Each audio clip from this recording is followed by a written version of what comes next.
Vamos a iniciar el panel. Está dirigido, lo va a coordinar la maestra Diana Iris Tejadilla Orozco. Le damos la más cordial bienvenida, maestra. La maestra es egresada de la licenciatura de Psicología de la UNAM y tiene una maestría en Ciencias también por la UNAM. Actualmente está en la dirección del desarrollo del modelo de atención de salud mental en el Secretariado Técnico del Consejo Nacional de Salud Mental. Bienvenida, maestra. Adelante, puede presentar a los coordinadores del panel. Gracias. Muchísimas gracias. Gracias a ambas. Les mando un abrazo y me da muchísimo gusto estar aquí. Vamos a compartir este momento de reflexión dentro del panel con el doctor Cristian Molina Pizarro. El doctor Cristian Molina es médico psiquiatra y también él es el subdirector de los servicios de salud mental del estado de Yucatán, además de que es parte del equipo nacional del Programa Nacional para la Prevención del Suicidio. Doctor Cristian, ¿está usted por ahí? Le doy la bienvenida. Sí, maestra Diana, muchísimas gracias por el espacio y por todo este espacio de poder compartir y hablar sobre las experiencias que tenemos en el Programa Nacional de Prevención de Suicidio.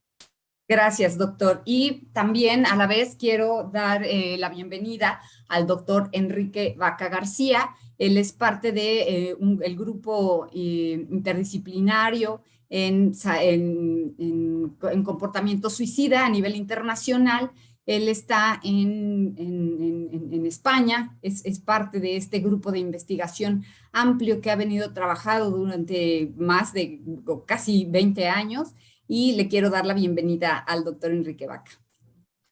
Hola, ¿qué tal? Encantado de estar aquí con vosotros. ¿Qué tal? Bienvenidos. Bueno, pues para el día de hoy, y dado que son temas que de alguna manera hemos venido trabajando y que hemos venido platicando desde hace muchos meses, yo quisiera comenzar con una presentación. Me voy a permitir compartir la pantalla.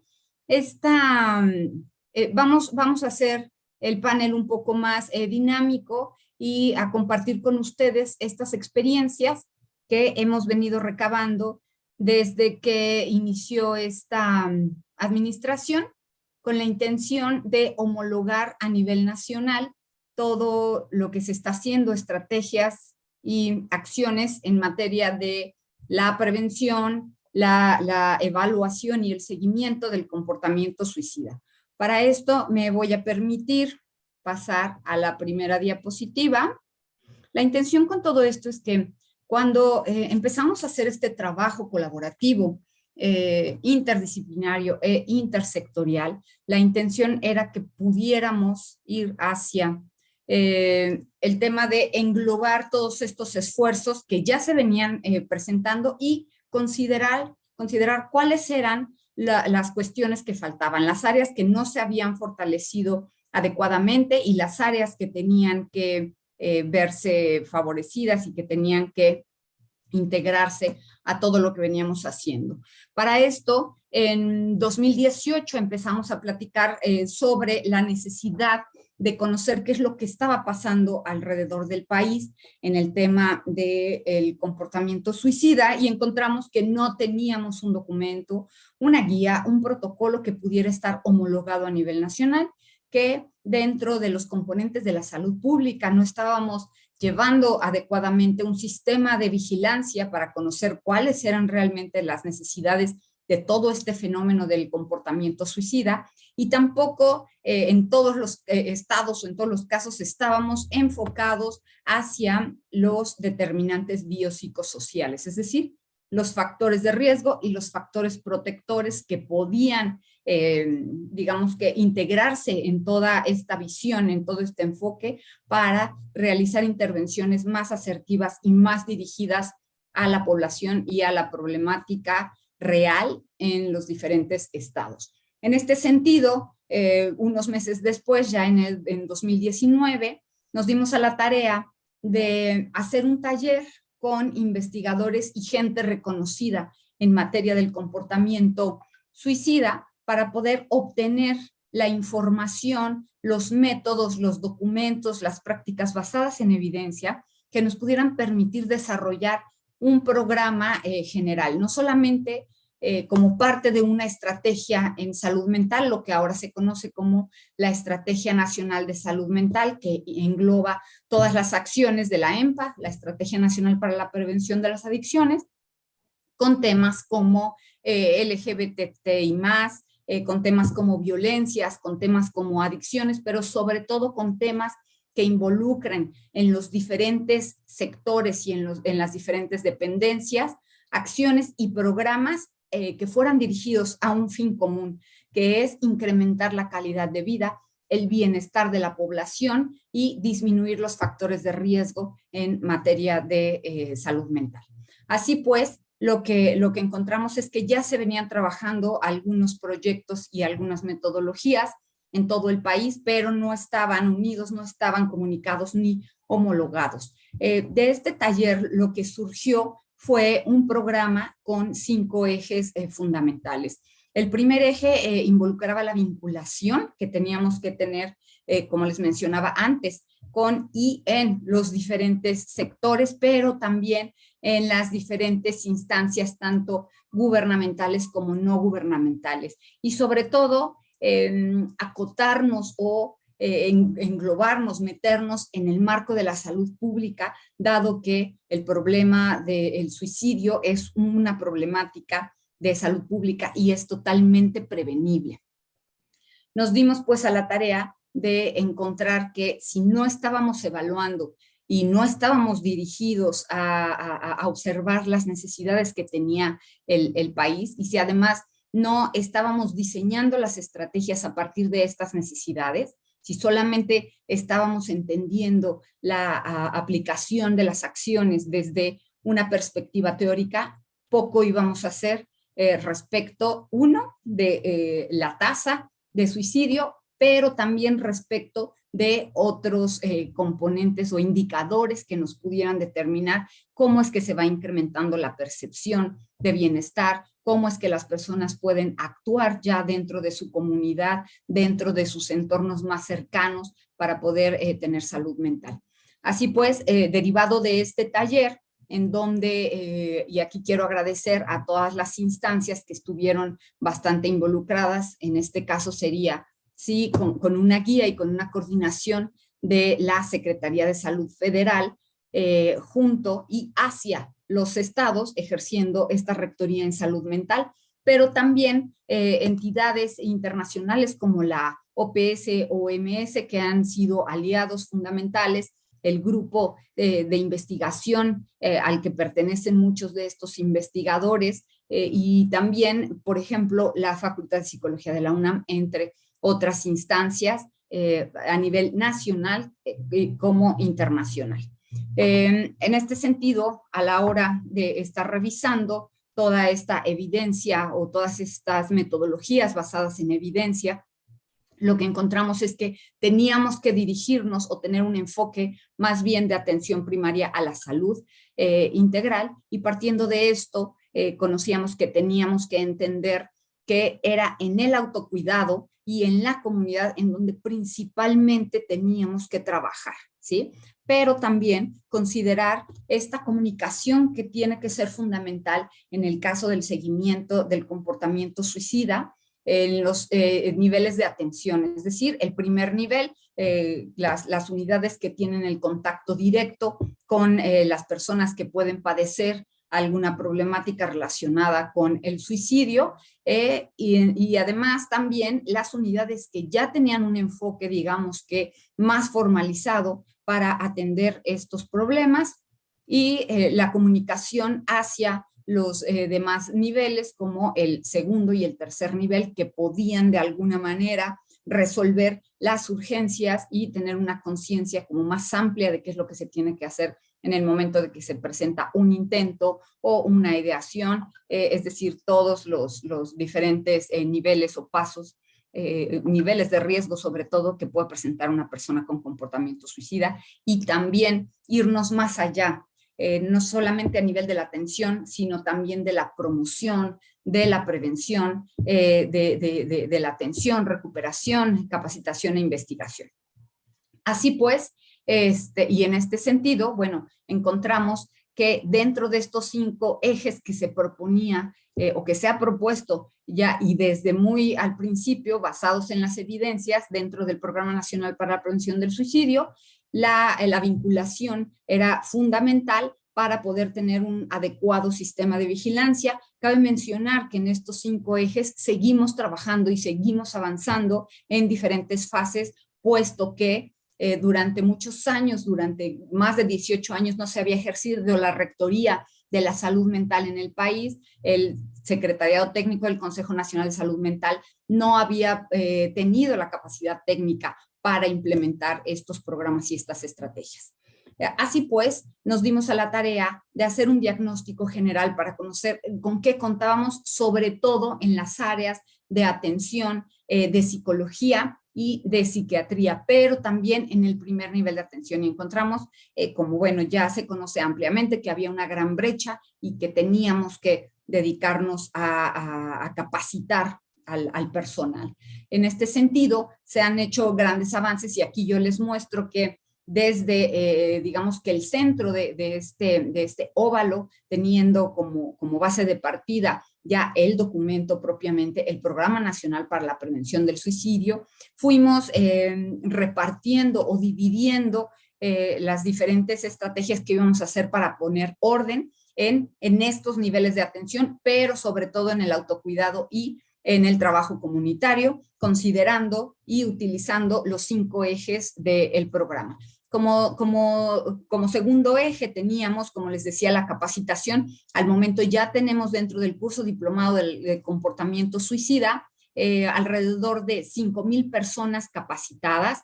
Esto ha sido un arduo trabajo y una gran labor, puesto que el curso es bastante largo. De inicio, el curso lo puede tomar el personal de salud, pero existe, digamos que un nivel un poco más especializado que implica un diplomado para que lo tomen los perfiles de salud, los médicos y paramédicos que puedan tener una formación más intensiva o más amplia en la psicoterapia, ya que sabemos y conocemos que esta problemática, este fenómeno del suicidio, se le debe dar un seguimiento al menos a 6 meses. Y también es importante que se dé el seguimiento por personas capacitadas y que tengan esta intención y este interés por el tema y por el apoyo a las personas. En este sentido, después de la capacitación, encontramos que necesitábamos tener bien en mente el cómo poder detectar un nivel de riesgo en cada persona para poder activar los diferentes protocolos. En este sentido, se han echado a andar diferentes acciones como el triage, por ejemplo, para conocer este nivel de riesgo y poder tamizar y detectar qué es lo que se va a hacer con la persona, si es una urgencia o no, y en este sentido, cómo es que la vamos a tratar.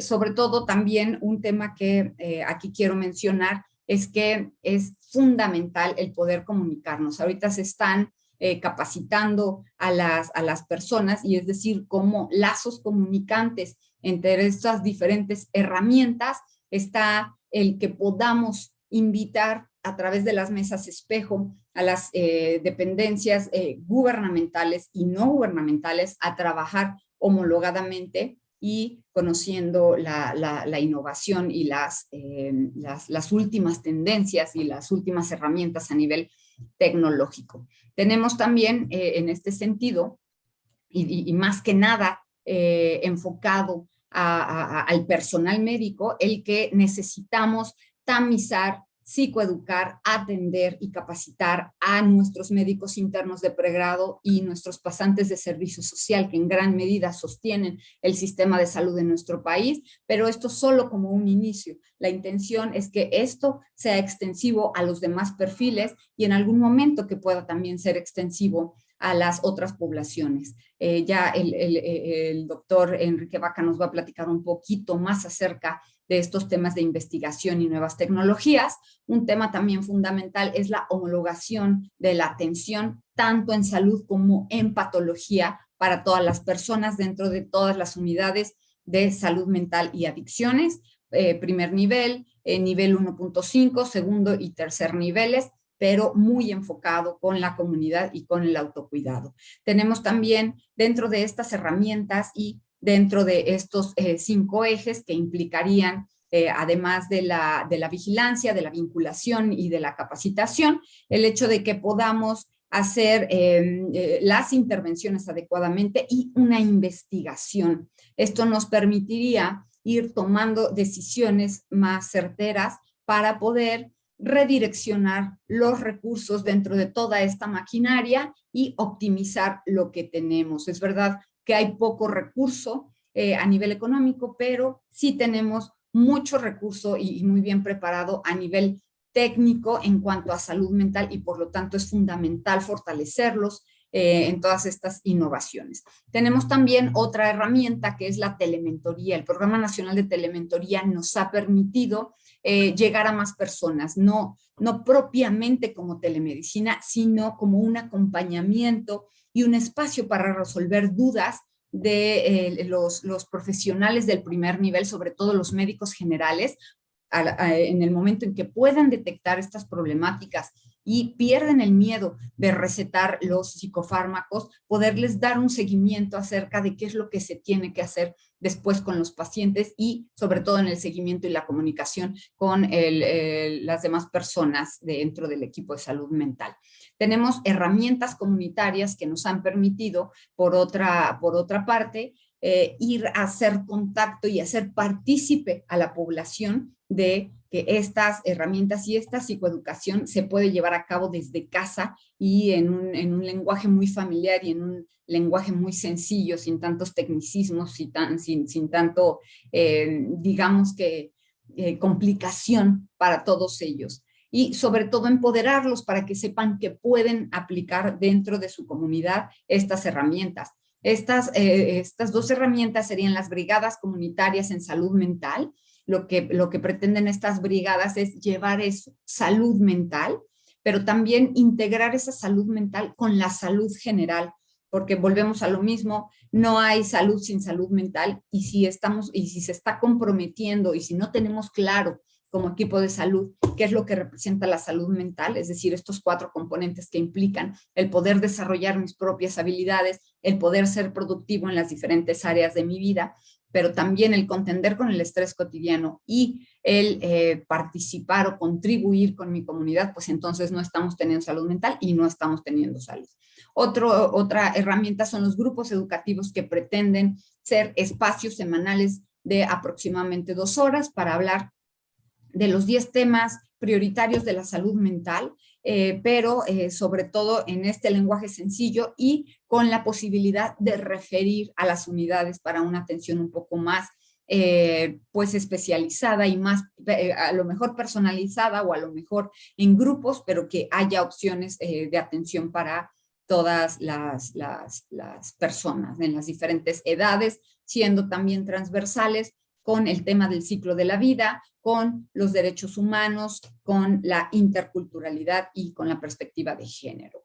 Tenemos también que tener muy a la mano los números de apoyo que tenemos ya a través de diferentes colaboraciones. Un ejemplo les pongo el caso de la colaboración con INJUVE, en donde capacitamos a jóvenes recién egresados de las carreras de salud para que pudieran dar un acompañamiento en salud mental y que a su vez ellos pudieran manejar estos directorios, estos números de apoyo y estas unidades en donde la gente puede recibir pues una mayor y mejor orientación. Pero también estar alimentando los sistemas de reporte, porque bueno, tenemos ahí, sabemos, ya lo tenemos bien identificado, un subregistro en todos estos temas.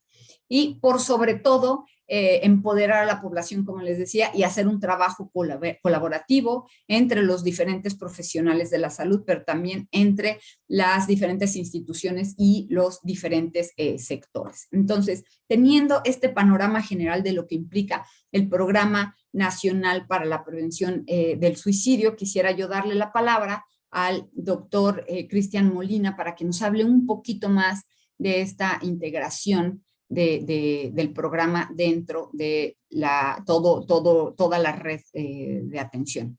Adelante, por favor, doctor Molina. Gracias, maestra Diana. Algo que es muy importante tener claro es que el comportamiento suicida es un complejo y dinámico mezcla o integración de factores protectores y factores de riesgo. Y es un espectro que va desde las autolesiones a un comportamiento de alta letalidad. Y en tanto sabemos que la prevalencia más alta, tanto en México como en Latinoamérica, va principalmente relacionada a los grupos de edades que van entre los 13 y los 29 años, sobre todo varones. Sabemos que es nuestro grupo de atención, nuestro grupo en el cual tenemos que esforzar y unirnos. Por eso, en un modelo de servicios de salud donde estamos segmentados, es decir, tenemos diferentes sistemas de atención, no solo niveles, sino que diferentes unidades o entidades encargadas de la salud en México y también en otros sistemas en Latinoamérica, la idea es pasar de una segmentación a una integración. ¿Para qué? Para impulsar estrategias, es decir, homologar el comportamiento suicida de una manera que esté como codificada como patología tiempo dependiente. ¿Qué significa eso? Significa que son patologías que depende la morbimortalidad, la evolución y el pronóstico en el tiempo en el que sea diagnosticado y atendido y en el seguimiento. Es decir, tanto un infarto agudo del miocardio, un politraumatismo, la sepsis, un evento vascular cerebral, son todas enfermedades que están codificadas y que tienen un protocolo de acción determinado y homologado. Es decir, en todos los servicios de urgencias, independiente de la entidad que sea, ISSSTE, la Secretaría de Salud, el Ministerio de Salud o como sea que lleve el nombre en cualquier lugar de Latinoamérica o del mundo, saben que existe un protocolo para atender estas enfermedades o estas patologías tiempo dependientes. Entonces, el propósito de poder llegar desde una segmentación a una integración en los servicios de salud es poder equiparar la atención de un paciente de salud mental a un paciente de salud pública, porque sabemos que al día de hoy tenemos una gran barrera y esa barrera es el estigma. Y sabemos que tanto los servicios de atención primaria como los servicios de urgencia hospitalarias existe ese estigma tanto en los, no solo en los familiares, en los medios de comunicación, en los propios pacientes como autoestigma, sino también en el personal sanitario, en el personal médico que atiende, por ejemplo, estos comportamientos suicidas de alta letalidad. Y en tanto, no reciben la misma atención o el mismo trato que recibe un paciente de salud pública que va por alguna otra patología orgánica como las que he mencionado, como un infarto o como una sepsis.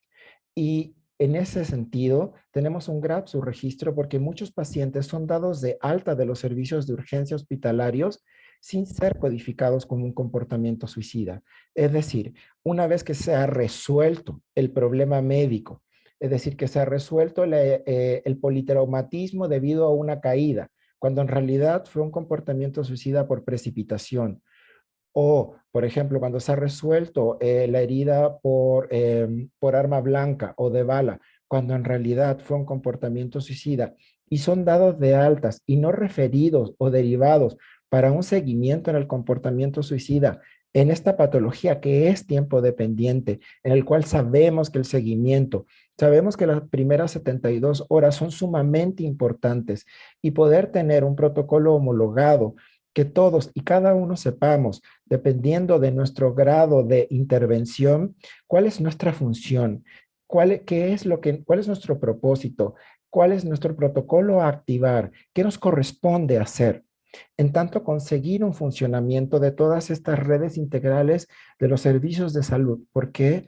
Porque de una u otra forma, todos en algún momento tenemos contacto con pacientes. Sabemos que el 75% de las personas que han tenido comportamientos suicidas o ideación suicida grave ha sido atendido alguna vez por el médico de atención primaria o por algún psicólogo. Tal vez por algún otro tipo de molestias. Algunos han ido tal vez por problemas estomacales, por dolores de cabeza, por diferentes patologías psicosomáticas u otros por trastornos mentales. El más prevalente, evidentemente, es la depresión.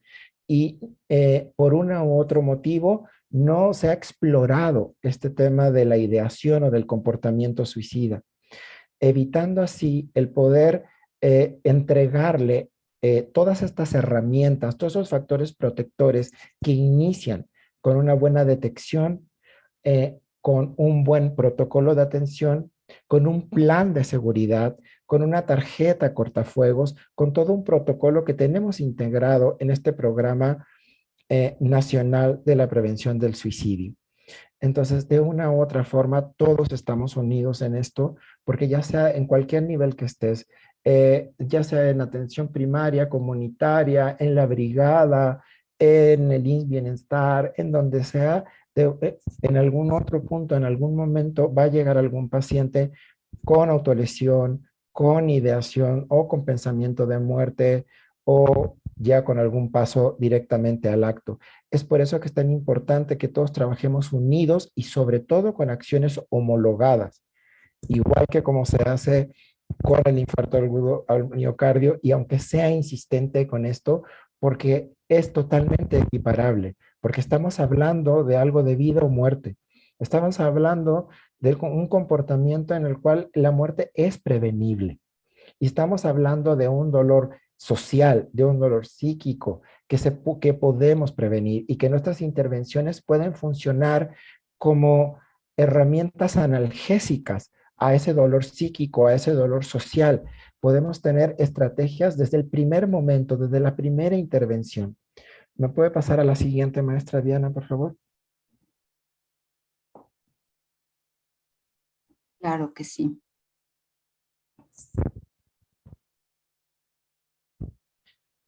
Entonces, una de las formas en las que estamos trabajando para poder articular todas estas redes integradas de los servicios de salud, es decir, todos los que de una u otra forma estamos comprometidos con la salud, y no estoy hablando con la salud mental, estoy hablando con la salud, y entre ellos esta patología que es el comportamiento suicida, sabemos que va a tener que haber una interfase, una forma de articular, y existe esta caja negra. ¿Por qué? Porque dentro de esta caja negra significa que cada nivel de atención tiene sus propios recursos, pocos o muchos, pero tiene al menos un recurso humano que puede ser capacitado de una u otra forma en diferentes niveles para que haga una intervención eficaz y eficiente, y sobre todo que ponga en movimiento todo este engranaje dentro de estos servicios de salud, que le permita al paciente llevar un seguimiento adecuado, hacer las intervenciones con los familiares,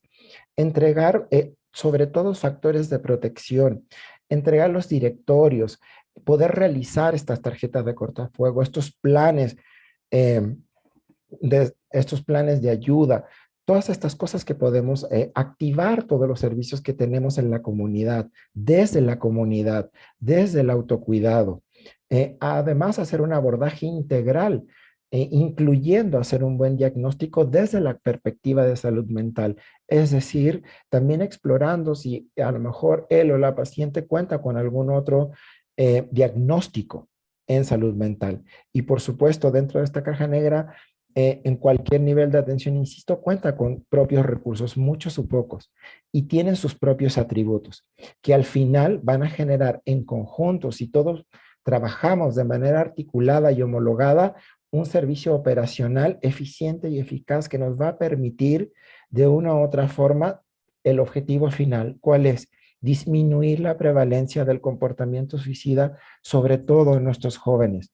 Sabemos que ahora, después de la pandemia, probablemente estos niveles de esta prevalencia del comportamiento suicida aumente, y necesitamos estar claros que requerimos trabajar juntos, incluyendo romper las barreras del estigma, en hablar sobre el comportamiento suicida, y por eso estos espacios son tan importantes.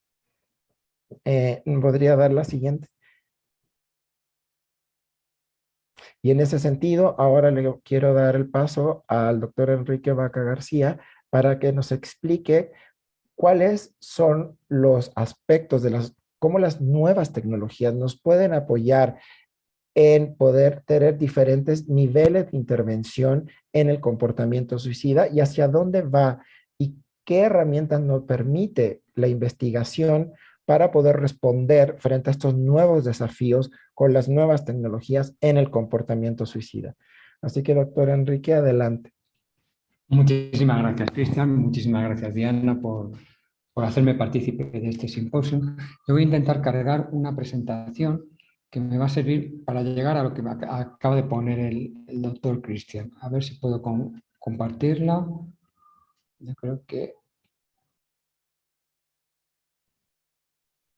Sí, ya se ve, doctor. Sí, se ve. Lo que pasa es que se ve en el final casi.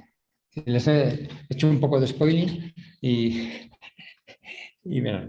Bueno, básicamente voy a hacer una pequeña introducción repasando algunos aspectos que magistralmente ya han comentado tanto la maestra Diana como el doctor Cristian Molina. Sobre el suicidio, después hablaré de los modelos que utilizamos para conceptualizar el suicidio y también para ver la complejidad que tiene. Después, aspectos de la prevención de la conducta suicida en el ámbito comunitario y luego, fundamentalmente, cómo las nuevas tecnologías nos pueden ayudar. Esto hay que verlo siempre como la suma de herramientas y que van a permitir que personas que ahora mismo no se benefician, se puedan beneficiar, ¿no? Es decir, de alguna manera es una suma y no en el lugar. Bueno, hechos. Todos ustedes sabrán que el suicidio es un problema de salud pública, como ha dicho la maestra, muy importante. Casi cerca de 1 millón de personas mueren al año por él. Como ha dicho el doctor Cristian, el grupo de edad más afectado en todo el mundo es entre el 15 y 29 años. Prácticamente es la segunda causa, primera, segunda, tercera causa de muerte en todo el mundo en distintos países. Y lo que tenemos que tener en cuenta, y es un tema muy importante, es este número de aquí. Apenas vemos la punta del iceberg en este problema. Y probablemente por cada suicidio hay 20 conductas relacionadas con el suicidio que van a producir también mucha morbilidad y van a impactar tanto en las familias, en la sociedad como en el sistema sanitario, y lo tenemos que tener en cuenta. Esta es la situación del suicidio en México y ven cómo lleva pues, una línea ascendente. También quiero que se fijen aquí cómo las conductas suicidas, que son las que están en naranja y he subrayado, he recuadrado, pues son especialmente importantes entre los 10 y los 25 años, como les he dicho, pero también son importantes en la edad adulta joven. Esto es lo que tenemos que tener en cuenta a la hora de enfocarlo como un problema de salud pública.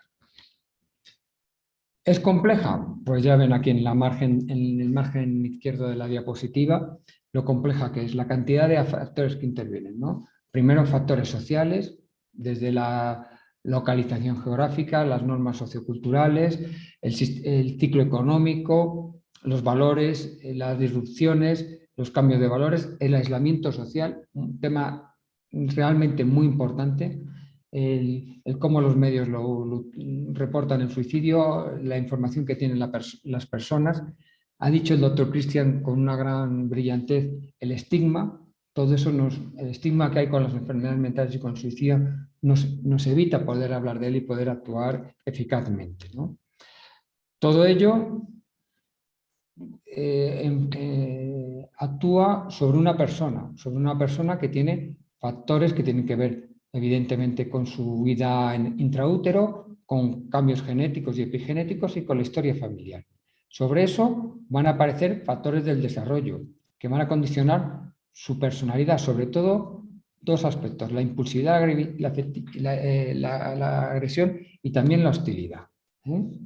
Y esto va a hacerlos especialmente sensibles al estrés, lo cual va a llevar que en un momento de estrés, que puede ser por acontecimientos vitales, por problemas relacionados con trastornos mentales, que sabemos que son de los grandes desencadenantes de la conducta suicida, y aparte de eso, con abuso de sustancias o con otros condicionantes biológicos, van a poner al paciente en esta cadena del suicidio, que va desde la ideación a los actos deliberados, a las autolesiones, hasta la muerte.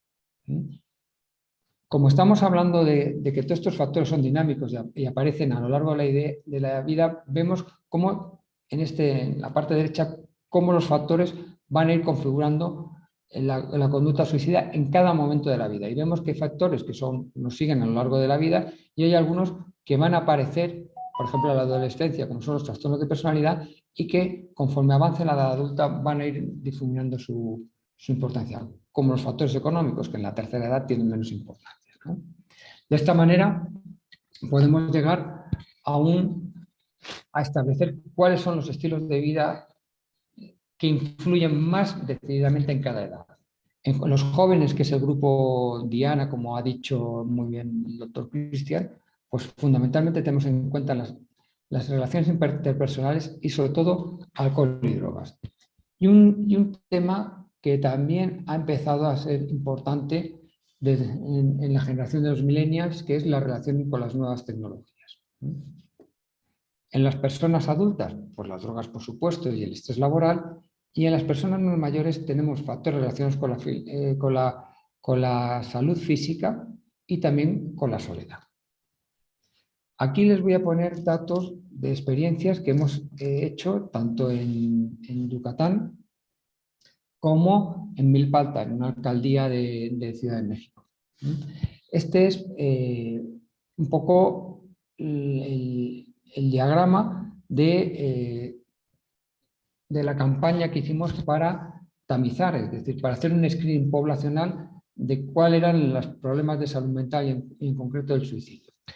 Es importante esta pirámide porque ven, esta línea negra representa la población de referencia y proporcionalmente en cada segmento de edad, que es cada, como ven aquí, 75 años, 74, 60, en cada segmento de edad, cómo se están representados por hombres, que son en naranja, y mujeres. Y como vemos, hay una representación bastante buena, salvo en esta área de aquí, que son los hombres, y luego hay una sobrerepresentación en los niños. Prácticamente todos los niños de Milpalta hicieron el tamizaje porque se hizo en época pre-COVID en las escuelas.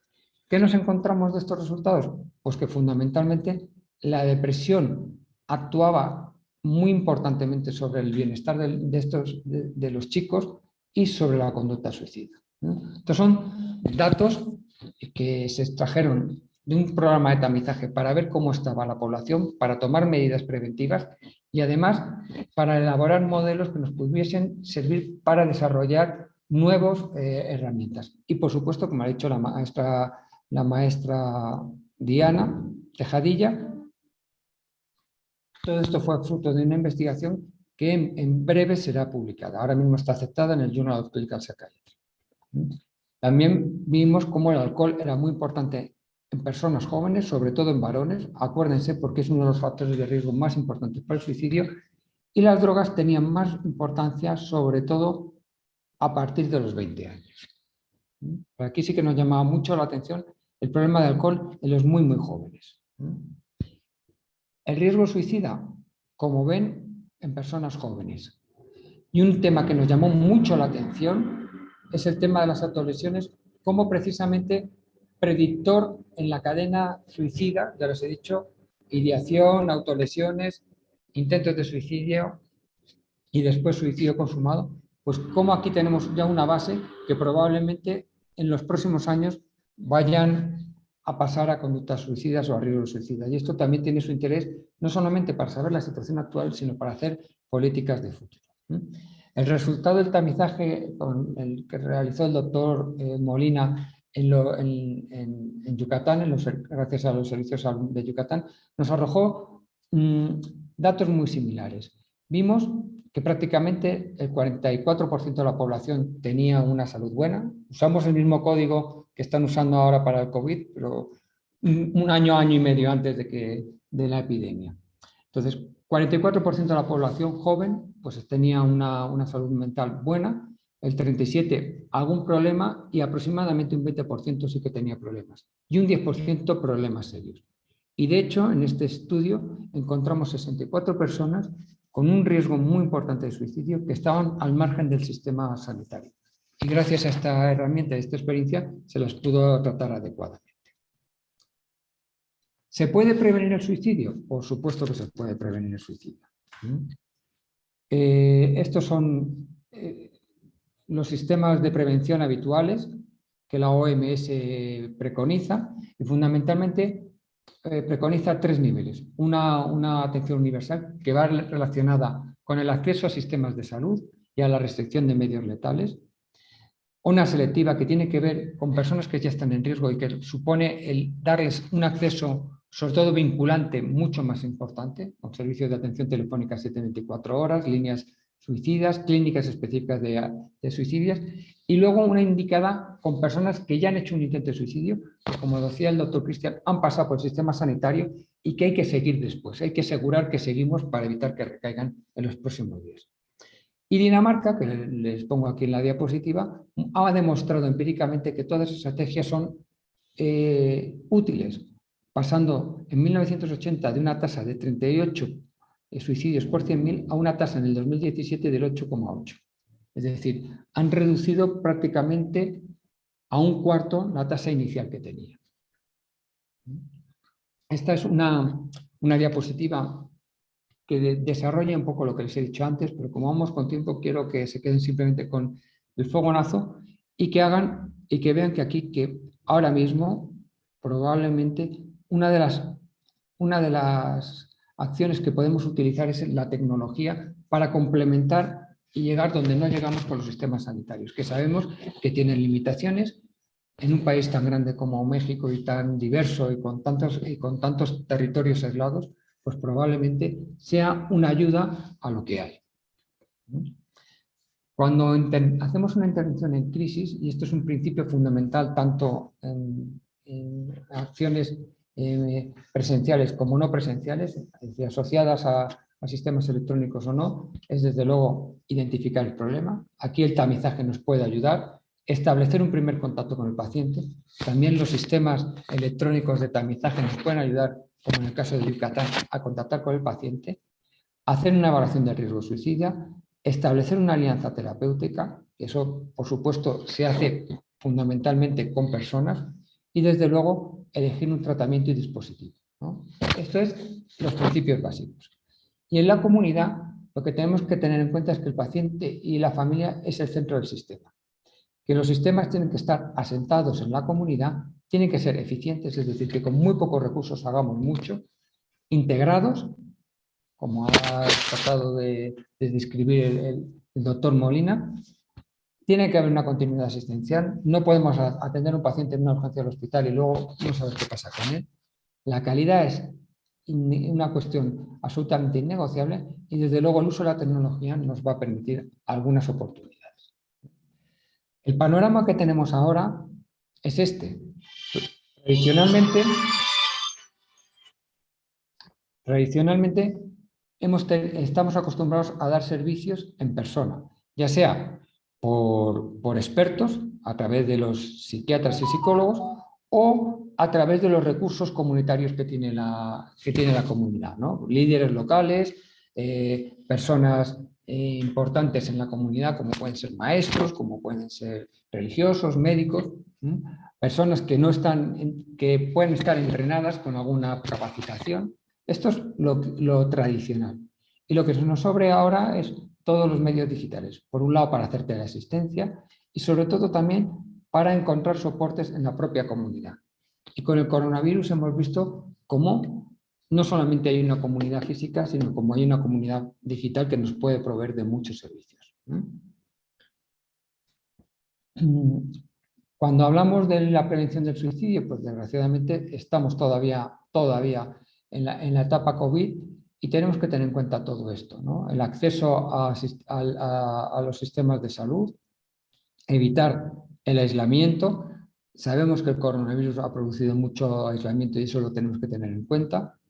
Desde luego, lo que les he contado antes de atender las crisis suicidas, con el sistema de intervención en crisis, evitar el consumo de alcohol, ir a eliminarlo, por supuesto, tratar la violencia doméstica. Eso es algo que también con el aislamiento en las comunidades pues también hemos podido ver, por lo menos en mi país, que ha aumentado un poquito.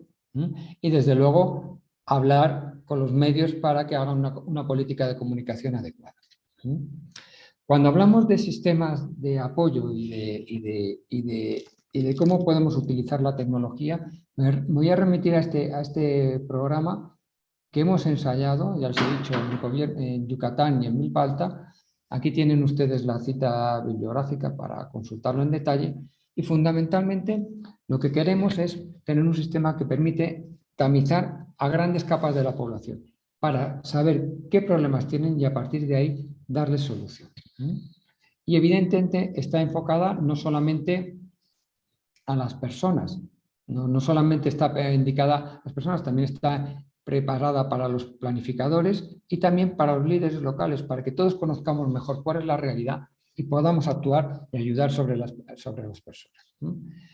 ¿Cómo planteamos esto? Pues primero planteamos hacer campañas de difusión. También podemos hacer campañas más indicadas en las cuales a las personas se les ofrece la posibilidad de hacer tamizajes vía presencial o vía online, o lo que queremos es a través de aplicaciones y que ellos mismos puedan hacer el tamizaje de una forma individual cuando ellos quieran, cuando ellos precisen y de una manera absolutamente disponible. También queremos que las propias personas que hagan el tamizaje lo hagan partícipe a la comunidad a través de sus familiares. Y evidentemente, detrás de esto pues hay un sistema apoyado en inteligencia artificial que permite en tiempo real obtener datos y facilitar servicios. ¿Cuáles son los servicios que facilitan? Pues son intervenciones. Intervenciones o derivando a los pacientes a los recursos que haya en ese momento, asistenciales, o a través de líneas telefónicas o a través, si es el caso, de herramientas que se pueden obtener directamente de las aplicaciones relacionadas con el tamizaje, ¿no? Que pueden incluir distintas técnicas que pueden aliviar en ese momento al paciente. Ninguna de estas estrategias es incompatible, ¿no? Lo que tenemos que hacer es usar lo más posible cada una de ellas y tenemos también que intentar compaginarlas para obtenerles el mayor recurso. Y para terminar, unas conclusiones. La primera, que el suicidio es una causa importante de mortalidad y de morbilidad, muchas secuelas, especialmente en jóvenes, que tiene un impacto en la sociedad. Piensen que por cada persona que hace un intento de suicidio o que lo consigue, hay 5 que se van a ver afectadas. Es una conducta complejísima, con muchos factores de riesgo que además son cambiantes y que además se combinan de distinta manera en cada persona, que es posible prevenirlo. Les he puesto el ejemplo de Dinamarca. También les he dicho que el abordaje comunitario es mucho más eficaz y que evidentemente ahora mismo tenemos una oportunidad de monitorización y de intervención, subrayo, monitorización con tamizajes, intervención a través de distintas herramientas basadas en aplicaciones en smartphones. Y acuérdense que prácticamente el 80% de la población mexicana tiene acceso a un smartphone. Y esto, desde luego, va a tener beneficios para los pacientes, para las familias, para los líderes locales que van a poder mejorar los servicios a su comunidad, para los profesionales que van a poder también dedicar más tiempo a quien más lo necesita y, desde luego, para los planificadores de salud. Muchísimas gracias por su atención y aquí les dejo mi correo electrónico para cualquier consulta, contacto, idea o aclaración que quieran que les haga. Muchísimas gracias por su atención. Muchísimas gracias a usted, doctor Enrique. Siempre un placer escucharlo y siempre un placer poder conocer de estos avances y de cómo es que sobre todo esto se puede aplicar y se puede implementar en la comunidad para las personas que más lo necesitan. En México inicialmente, porque aquí quiero mencionar que es México el primer país en Latinoamérica que tiene un programa público para atender el fenómeno del suicidio. Entonces, creo que esto se ha hecho muchas gracias a la colaboración, sobre todo de estos 2 doctores que están aquí, el doctor Enrique y el doctor Cristian, pero también a muchas más personas que están trabajando todos los días y muy arduamente para poder ayudar a la población, para poder ponernos de acuerdo como país. Y es justamente una de las preguntas que me voy a dar permiso de contestar, que es que si esto se está aplicando a nivel nacional, y sí, efectivamente, ya tenemos contacto con las 32 entidades federativas ejerciendo, como les mencionaba, la Rectoría en Salud Mental desde el CONSAME, desde el Consejo Nacional de Salud Mental, para que todos podamos estar en el mismo canal y realizar las mismas acciones. Quiero ahora dar lugar a algunas otras preguntas que están aquí. El curso diplomado de prevención y atención al suicidio, ¿en dónde se imparte o en qué instancias nos podemos informar de él? Muchas gracias. Les voy a dar mi correo electrónico. Ahí pueden pedir informes para que les digan qué es lo que tienen que hacer. Es diana.tejadilla, como tejado de casa, con JLL, @salud.gov.mx. Quiero abrir esta pregunta para el doctor Cristian Molina y es, en el triage de urgencias, ¿cómo saber cómo codificar a un nivel 2 de riesgo? Ok, maestra, gracias. Existen diferentes instrumentos. Todos estos instrumentos y todo este proceso y toda esta homologación, entre ellos escalas como la ASQ, para el tema de la ideación y el comportamiento suicida, que se pueden realizar, porque es muy importante saber, como bien decía el doctor Enrique, cuál es el nivel de riesgo del paciente específicamente para cada uno. Es decir, hay personas preguntas acerca de si es adolescente, que no habla, que si es adulto mayor, que si es... Exacto, como decía bien, hay que tomar en cuenta el ciclo vital, hay que tomar en cuenta la interculturalidad, hay que tomar en cuenta la perspectiva de género y para específicamente en segundo nivel, que estamos hablando de una atención ambulatoria o de una atención hospitalaria no especializada, si llegamos a detectar comportamiento o ideación o verbalización de parte del paciente, es nuestro trabajo realizar alguna de estos instrumentos que nos permita ver cuál es el nivel de riesgo. ¿Para qué? Para poder realizar una referencia adecuada a alguno de los niveles, ya sea a un nivel comunitario, a un primer nivel, porque a lo mejor es un riesgo bajo, o a lo mejor a un tercer nivel. Pero es necesario saber qué es, hacia dónde tenemos que hacer la referencia. Y así como tan importante es hacer la referencia, también es importante tener una contrarreferencia. Es decir, saber si el paciente que yo personalmente referí a cualquiera de los niveles de atención fue o no a su cita, asistió o no. Porque en caso de que no haya sido así, tenemos que activar otra parte del protocolo que consiste en rescatar a estos pacientes que no acudieron a su cita a través de trabajo social, sabemos que realizar una llamada por teléfono al paciente o unos mensajes antes de las 72 horas previene casi en un 50% un segundo intento.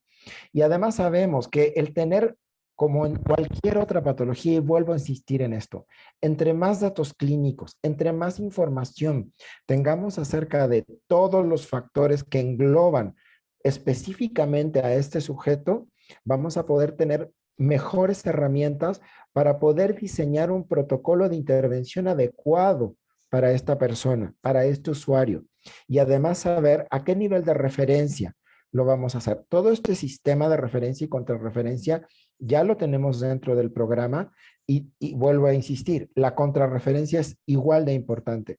¿Por qué? Porque necesitamos saber si nuestro paciente llegó o no hacia el lugar hacia donde nosotros lo referimos, ya sea de tercer nivel o nivel comunitario, y también evidentemente activar todas las herramientas que tenemos psicosociales, eso incluye trabajo social, enfermería, quien sea que esté en nuestro nivel de atención.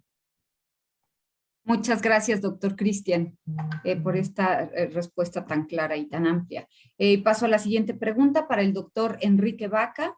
¿Existe la posibilidad de capacitación a los jóvenes de carreras relacionadas con la salud? Y también quisiera, bueno, creo que la respondo yo, sí existe la posibilidad. Les pido que esta semana escriban al correo, ya se los dejé aquí en el chat, diana.tejadilla@salud.gov.mx. Y la que le quería preguntar al doctor Enrique es, excelente ponencia, ¿cuáles son los factores asociados al suicidio en profesionales de la salud? Bueno, esa es una excelente pregunta, porque efectivamente hay muchos profesionales de la salud y son una población de riesgo. En principio, las personas que son muy jóvenes y que están empezando es una de de las poblaciones que más riesgo tienen, ¿eh? Personas que están en sus 5 primeros años de carrera, que están, no tan, los estudiantes en los últimos años también los podemos considerar como profesionales y en el paso al inicio, sobre todo si se ven muy sobrecargados de trabajo, si están en condiciones de aislamiento social, si tienen que dejar casas, amigos para trasladarse. Hay mucha gente que para estudiar una carrera tiene que dejar y hacerse una nueva vida, pero que al acabar la carrera y al empezar la residencia o la actividad profesional vuelven a dejar esa vida y ese desarraigo también les influye. Luego también sabemos que hay especialidades que tienen más riesgo que otras, especialidades médicas que tienen más riesgo que otras, ¿no? Y luego hay otro grupo que son los médicos al final de su vida profesional. También muchas veces por el cambio a la jubilación, por problemas también con su capacidad para seguir trabajando. Ese es otro gran riesgo. Como factores generales a todas las profesiones, lugares donde hay mucho estrés, mucha sobrecarga de trabajo asistencial, también hay más riesgo de intentos de suicidio. Muchas gracias, doctor Enrique. Clara la respuesta y sí, pues efectivamente es un problema en el que todos podemos vernos afectados y por lo tanto es importante que todos hagamos el trabajo en esta materia para prevenir. Quiero aquí responder también, ¿se cuenta con profesionales suficientes para dar la atención a los que así lo requieran?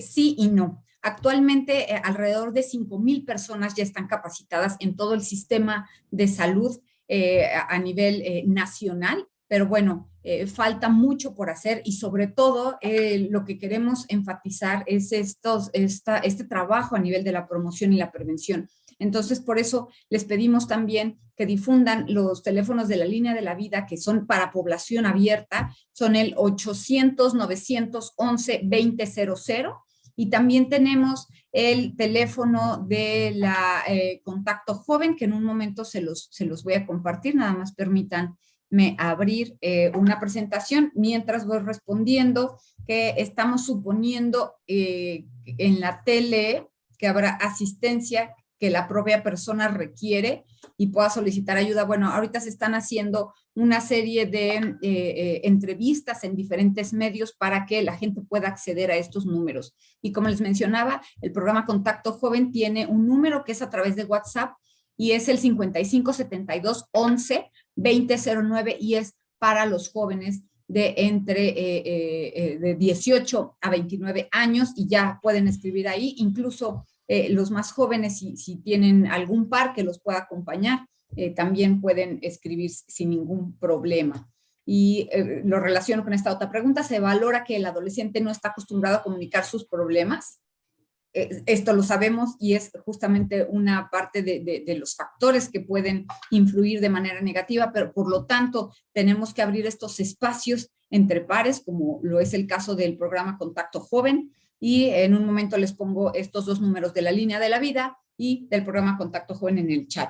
Me da ya por cuestiones de tiempo, tengo que cerrar, pero bueno, estamos muy a la orden y muy pendientes acerca de todas las inquietudes que puedan surgir en estos números de contacto que les di o en el correo electrónico. No me resta más que agradecer a estos excelentes ponentes y profesionales tan comprometidos con la salud mental en general, pero sobre todo con el tema del comportamiento suicida. Doctor Cristian Molina, muchas gracias por estar aquí. Doctor Enrique Vaca, igualmente le agradezco y a ambos les envío un abrazo. Gracias, dejo el micrófono para mis compañeras. Hasta luego. Gracias, maestra. Gracias, muchísimas gracias, maestra Tejadilla, por su ponencia y la coordinación del panel. Gracias, doctor Vaca y doctor Molina, también agradeciéndole su participación y espero volverlos a ver, vernos pronto. Gracias, doctor. Muchísimas gracias. Gracias a ustedes, muchas gracias. Gracias a ustedes. Hasta luego. Hasta luego, doctores. Maestra Tejadilla. Hasta luego.